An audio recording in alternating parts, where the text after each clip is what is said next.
All right. I love to hear the conversation.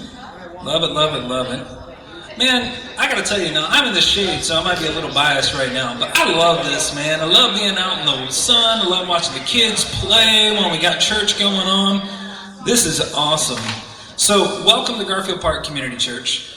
We are trying things different this week. We may try it for a few weeks just to see how things go, because we're a small enough church that we can do that. We can try new things, and if it doesn't work, we can go back inside. But what we're thinking is, what we're hoping will happen, is that we can use this time to build community together and get to know one another, because things are so crazy during the school year. When we're inside, we don't have time to really get to know you, to hang out, to have fun. And that bums me out, because the essence of church is family. And as a matter of fact, again, if you're coming in, late, happy Father's Day to all the fathers. And again, if you need to talk after service, I am totally here for you. So we're here to celebrate Father's Day.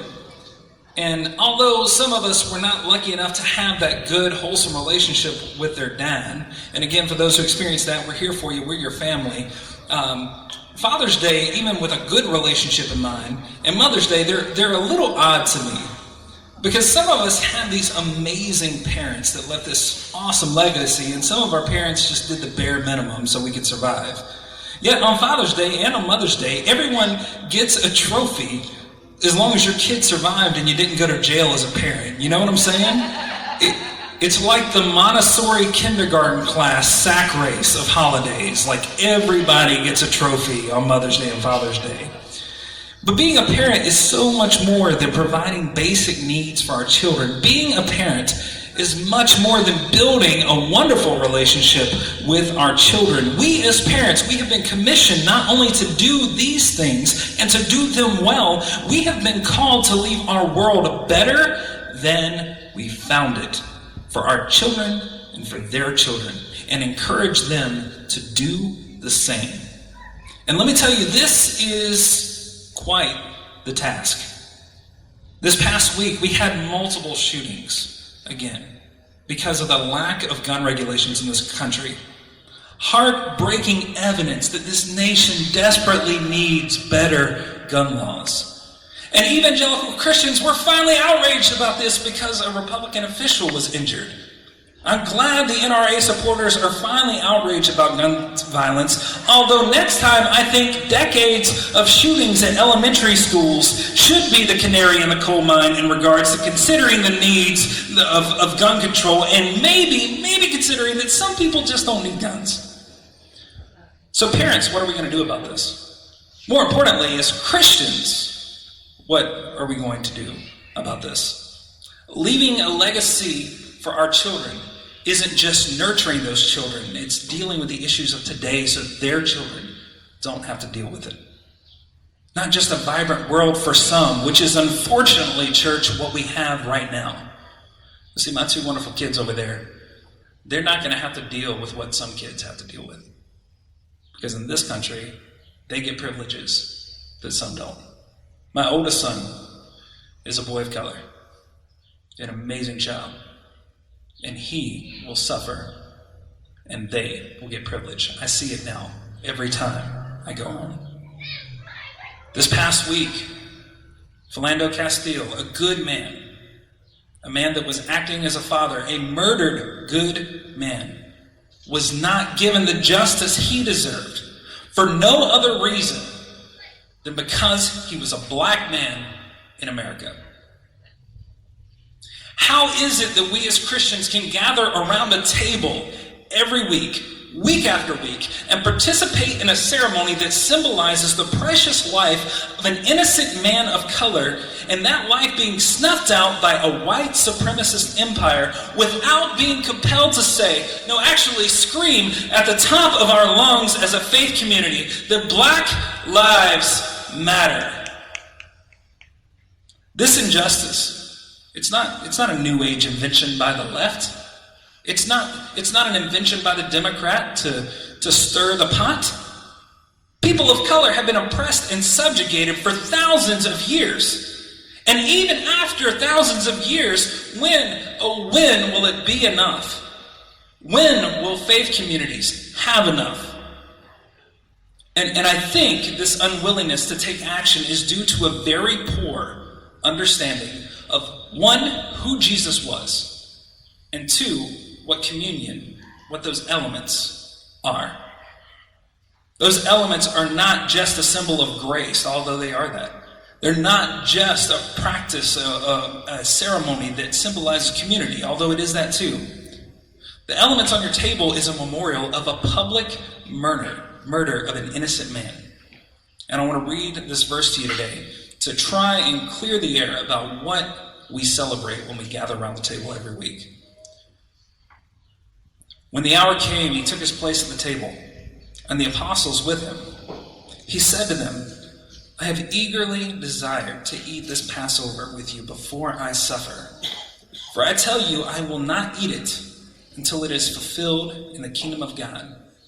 Then he took the cup, and after giving thanks, he said, take this and divide it among yourselves. For I tell you that from now on I will not drink of the fruit of the vine until the kingdom of God comes. Then he took a loaf of bread, and when he had given thanks, he broke it and gave it to them, saying, this is my body, which is given for you. Do this in remembrance of me. And he did the same thing with the cup after supper, saying, this cup that is poured out for you is a new promise painted in my blood. Take and drink in remembrance of me. You see, people think that the communion service is something magical. Some people actually believe that it turns into the body and blood of Christ as you take it. Some people believe that it symbolizes salvation and grace. Although I believe that as well, I think the more powerful message is what happened to Jesus at that time. Jesus is presenting a ceremony that symbolizes the injustice that is about to fall upon him. Jesus is mourning during the presentation of these elements. Jesus is saying, this is the last meal I'm ever going to eat. This is the last time wine will touch my lips, because injustice is coming for me. The Eucharist is literally a ceremony centered around the remembrance of oppression and subjugation from an empirical regime. Christ was beaten unjustly by Roman soldiers. Soldiers, by the way, that also functioned as their police force. Now, Jesus, as we know, was not white. He was a person of color. He was slaughtered by an empire. And he was slaughtered by the hands of local law enforcement. And like Philando, there was no consequence from their governing authorities for these crimes committed against Christ and other Jewish people at that time.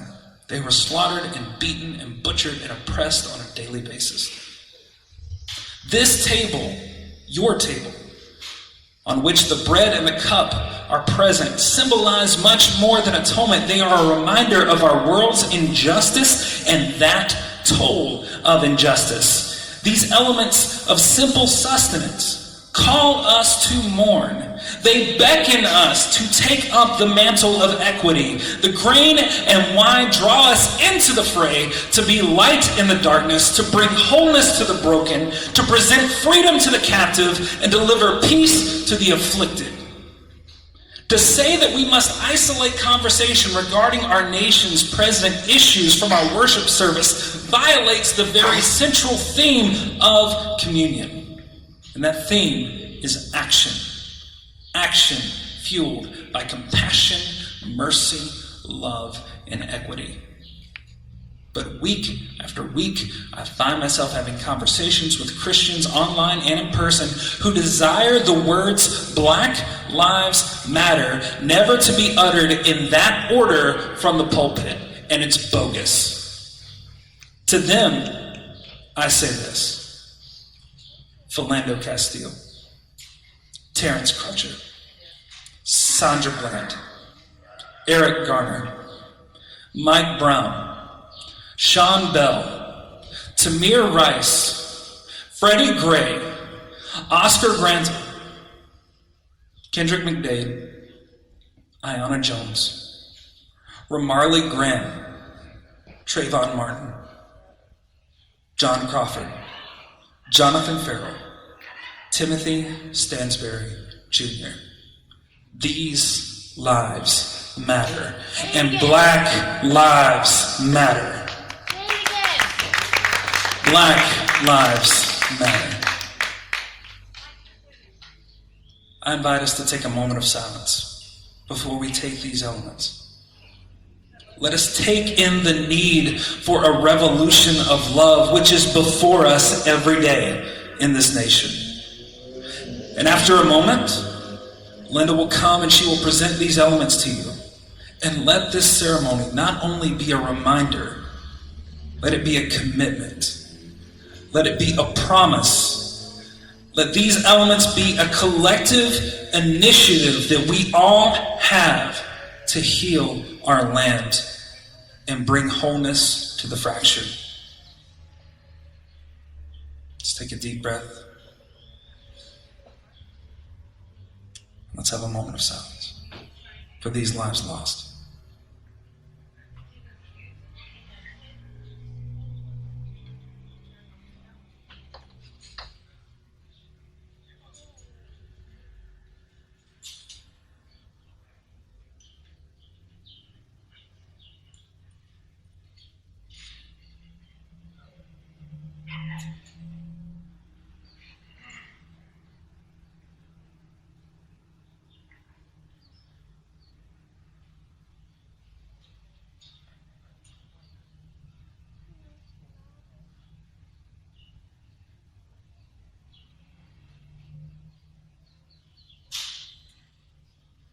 As we have attempted to have a somber moment of silence, I want you to realize that the world around us is not silent. The cries of those affected by tyrannical rule are crying out every day in this country. Some of us don't have to provide our voices because we have privilege. But it's time for the church to stand up. There is noise going on around us. Let the thing that world hears on a daily basis be us united, standing together, saying that Black Lives Matter, LGBTQ lives matter, Native lives matter. Grace and peace to you. Linda, if you would come.